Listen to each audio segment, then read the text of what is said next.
उड़िया बाबा जी, पूज्य अखंडानंद सरस्वती महाराज जी के जो गुरुदेव थे, उड़िया बाबा जी महाराज, उनसे किसी ने पूछा कि महाराज क्या मुझे आत्मा का ज्ञान हो जाएगा? तो उन्होंने जवाब दिया, तुम्हें आत्मा का ज्ञान कभी नहीं होगा। मुझे वो क्यों नहीं होगा? तो उन्होंने कहा कि आत्मा क्या कोई वस्तु है जिसे तुम जान लोगे?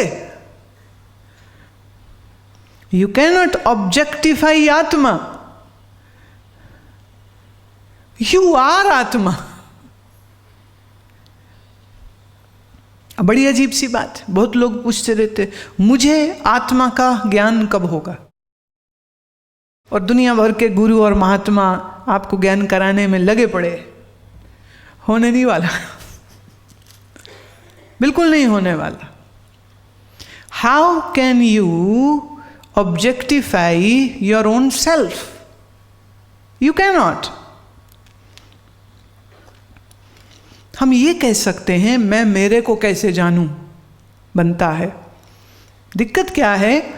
आधा अधूरा ज्ञान। लोग कहते हैं मैं तो मैं हूं और मेरे अंदर कोई आत्मा है और मैं उसको जानना चाहता हूं। तो दो हो गए।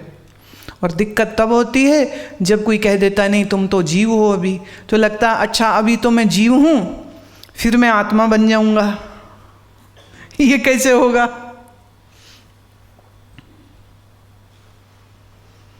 जब तुम अपने निज स्वरूप को भूल गए और मन से एक हो गए तो तुम्हारा ही नाम जीव हो गया। और जब तुमने मन बुद्धि को अपने से जुदा जाना तो तुम ही आत्मस्वरूप। और जब इस देह और इस मन के कॉन्टेक्स्ट में देखते हो तो कहोगे आत्मा, और जब इस मन की सीमा को भी तोड़ देते हो तो यही आत्मा जब सर्व में देखा तो हुआ परमात्मा। या मैं यूं कह दूं, जो परमात्मा वो ही है यहाँ आत्मा, जो यहाँ आत्मा वही बाहर परमात्मा। थ्योरेटिकली अगर समझ सको तो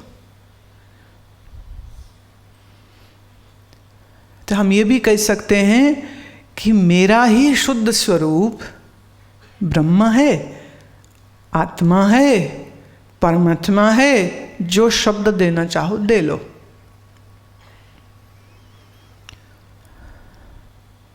और जब मैं ये नहीं समझ पाता हूं तो अज्ञान से भरा हुआ मैं ही जीव हो जाता हूं, फिर जीव बनकर रोना पड़ता है। पूछा है कल्पना ने, मृत्यु के बाद मन का क्या होता है? क्या मन भी प्रकृति में विलीन हो जाता है? तो दुनिया में जितने शरीर हैं क्या उतने ही मन हैं? क्या बिना शरीर के भी इस मन का कोई अस्तित्व है या नहीं? ऐसे बहुत से प्रश्न इस शरीर के मन में उठते हैं। पहली बात, शरीर का मन नहीं है, मन का शरीर है। हाँ, मन की वजह से ही ये शरीर हुआ है। और शरीर मर जाए तो भले जला दो, भले दफना दो, भले उसे इलेक्ट्रिकली क्रिमेट कर दो, मन नहीं मरता, मन जिंदा रहता है। अच्छा, आप कहोगे कैसे जिंदा रहता है? जैसे अभी जिंदा है तुम्हारे शरीर में। बताइए मन कहाँ है शरीर में? पैर में। अच्छा, हम सोनोग्राफी कराएं तो शरीर के किस हिस्से में मन मिलेगा? हाँ, उंगली में। एक ने कहा यहाँ मिलेगा। तो माने तेरी उंगली कहीं कट गई तो तेरा मन तो हाँ गया बेटा। हाँ, मन शरीर के किसी एक हिस्से में नहीं है। पर मैं ये जरूर कह सकती हूं कि शरीर इस मन में है। और सच ये है, शरीर ही नहीं, सारा संसार इसी मन में है। और मन जिसमें अज्ञान है, अंधकार है, वह मन जो वासनाओं से, इच्छाओं से भरा है, वह इन्हीं वासनाओं और इच्छाओं के चक्कर में बार बार जन्म लेता है। अच्छा, आप देख लो अपने मन को, मन में कितनी इच्छाएं हैं। चलो एक लिस्ट बना लो आज। कल मैं एक चमत्कारी बाबा को बुलाने वाली हूँ। आप जो लिस्ट देंगे ना, आपकी लिस्ट के अनुसार आपकी हर इच्छा पूरी हो जाएगी। तो कल लिस्ट बना के लाना। एंड यू नो व्हाट, अगर ऐसा संभव हो भी सके कि चमत्कारी बाबा आपकी सब इच्छाओं को पूरा कर दे, तो वो एक जन्म में होनी पॉसिबल नहीं है। जैसे वो सिम कार्ड होता है ना, जितने पैसे भराओ, जब तक पैसे हैं कार्ड चलता है। Once your balance finishes, the card stops working, right? इसी तरह यह आपका शरीर किन्हीं कर्मों के भुगतान का बैलेंस लेके आया है। जिस दिन वो बैलेंस खत्म हो जाता है, फूंक निकल जाती है। लोग पूछते रहते, अरे कैसे मर गया, कैसे मर गया। और जैसे आज तुम दूसरों की कहानी सुनते हो ना, ऐसे मर गया, ऐसे मर गया, कल कोई तुम्हारी कहानी सुन रहा होगा, बोले ठीक तो थी, मोटी मुटल्ली, क्या हो गया। अरे कल ही तो मिले थे पार्टी में, डांस कर रही थी, क्या हो गया। अरे कल ही तो मिले थे, हमको अच्छे भले थे, कहते जी बस घर गए, दरवाजा खोला, हार्ट अटैक हो गया, वहीं मर गए। कह रहे अच्छा, बताया भी नहीं।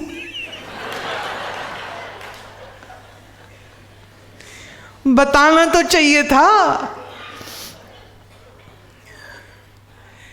एक स्त्री का घरवाला मर गया हार्ट अटैक से, तो स्त्री रो रही थी, लाश पर सारे मोहल्ले के लोग बैठे हैं और वो रो रही है, अरे तू मर गया, तेरी फ्रिज की किस्तों का कौन भरान करेगा।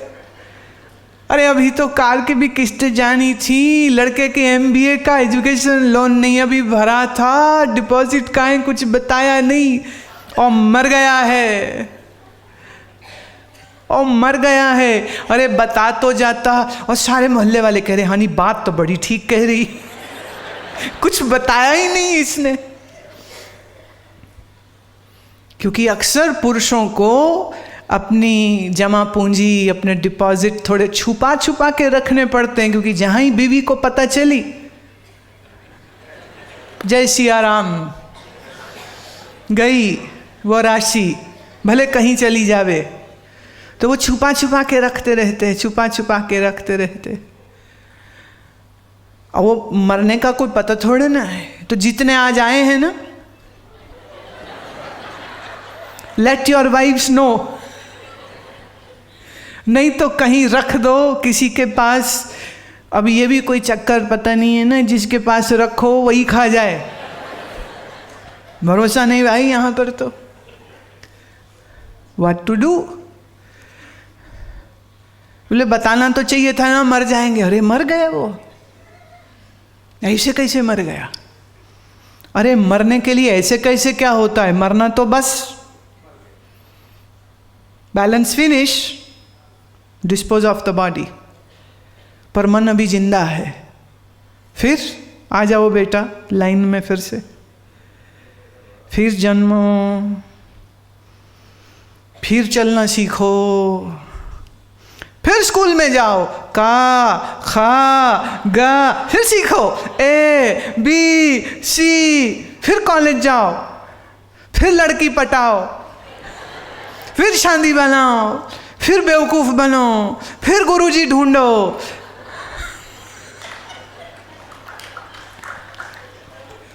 और गुरुजी कह रहे बेटा अब तो सुधर जा, बेटे अब तो सुधर जा, बड़ी मुश्किल से जन्म हुआ। हाँ गुरुजी बस थोड़ा मेरा लड़का सेट हो जाए, बेटी की शादी हो जाए, मैं 75 का हो जाऊं, फिर आऊंगा आपके पास सेवा करने। जितने यहाँ 70+ बैठे वेरी रिस्पेक्टफुली, 70+ के बाद आप सेवा नहीं कर सकेंगे। करवाएंगे, क्योंकि शरीर है ना, आसन किए नहीं, योग किया नहीं, प्राणायाम किया नहीं, गलत खाया पिया है, इसलिए शरीर रोगी 70 पे हो जाता है। 70 क्या, 60 पे। 45 साल की उम्र में बाईपास सर्जरी हो रही है, 35 में हार्ट फेल हो रहे हैं। Smoking, wrong time of sleeping,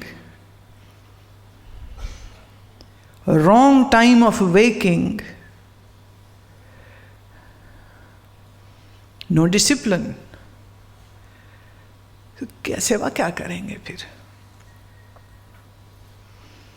फिर एक 70+ ने मेरे को कहा, तो हमारा क्या होगा? मैंने कहा, मरोगे फिर पैदा होगे, जल्दी आ जाना। हम रहे शरीर में तो हमारे आ जाना, हम न रहे तो किसी और तत्ववेता को ढूंढ लेना। कहते पता कैसे चलेगा? मैं जैसे अब चल गया वैसे तब लग जाएगा। आशा का पल्ला मत छोड़ना। कोई आशा देवी बैठी तो नहीं, सब जाके उसी का पल्ला पकड़ ले में।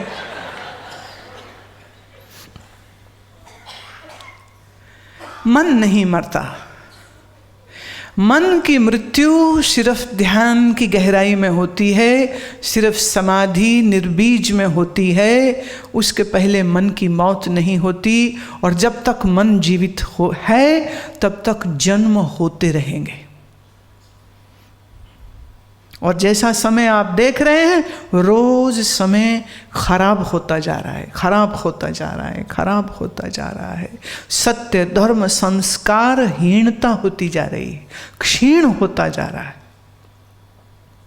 मैं जब देखती हूँ लोगों को पागल, पागल, क्रोधी, अहंकारी, न सत्संग, न धर्म, न दया, कुछ भी नहीं, बस पैसा पैसा पैसा, और भोगो और भागो और भागो। और फिर बीच में जब बच्चे पैदा हो जाते हैं तो किसी नैनी, किसी आया के सिर पे छोड़ दिए जाते हैं।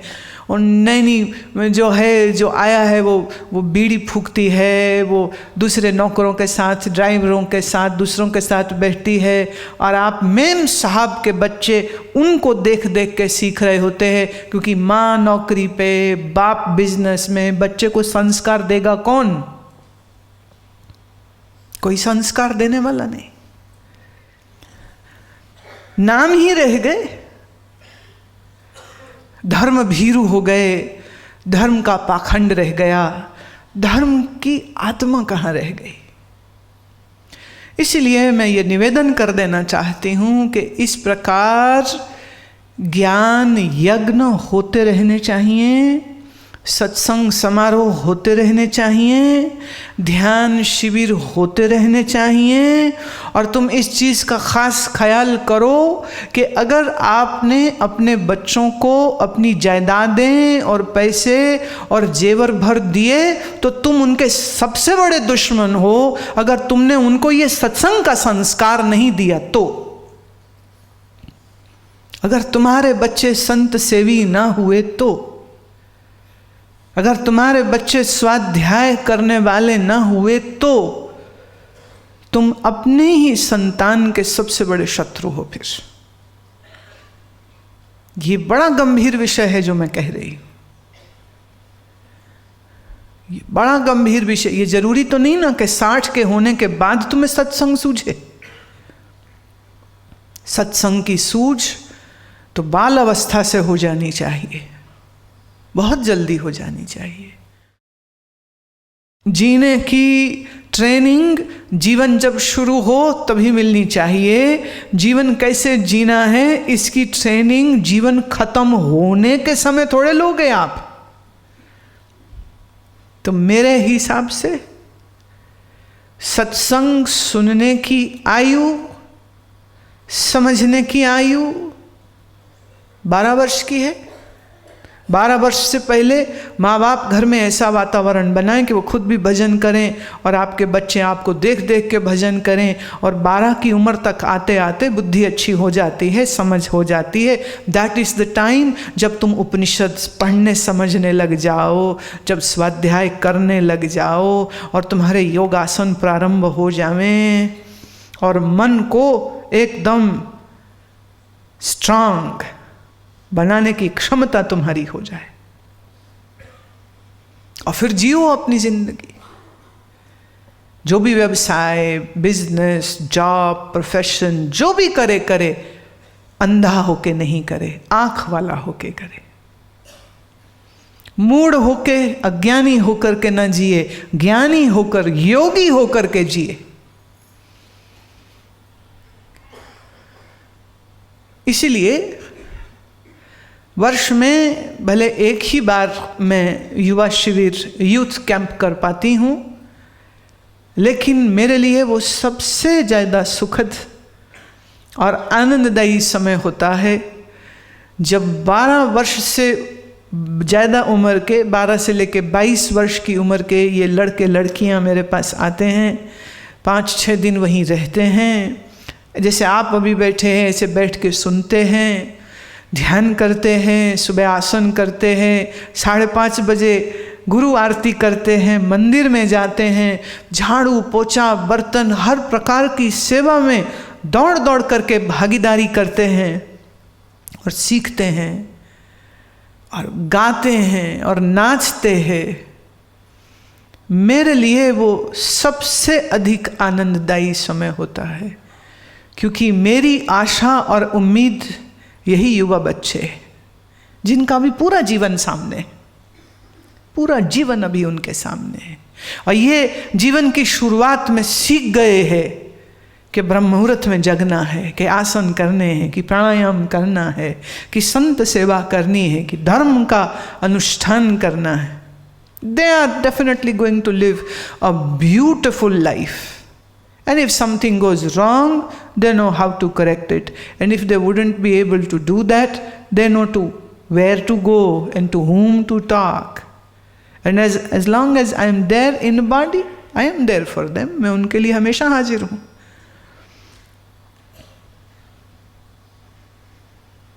जीवन खत्म होने पर नहीं, जीवन के शुरू होने पर जीवन की कला सीखनी चाहिए, और वो सत्संग से मिलती है और वो स्वाध्याय से मिलती है। पर अभागे हैं लोग जिनको सत्संग की रुचि नहीं है, और उनका सौभाग्य मालूम नहीं कब जगेगा। पर प्रयास करना मेरा काम है, आपका भी काम है। तो हम और आप मिलजुल के ये प्रयास अवश्य करते रहेंगे कि ये संदेश अधिक से अधिक लोगों तक पहुँचे। जहाँ लोग धर्म को लड़ने, मरने, काटने का साधन बना रहे हैं आज, वहाँ हम ये बात कह सकें कि धर्म तो आनंद, नृत्य, ध्यान और शांत होने का साधन है, लड़ने लड़ाने का नहीं है। लड़ने के लिए और 1000 बहाने ढूंढ लीजिए, धर्म के नाम पे मत लड़िए, मत गर्दनें काटिए एक दूसरे की। इतना ही कहकर मैं वाणी को विश्राम देती हूँ।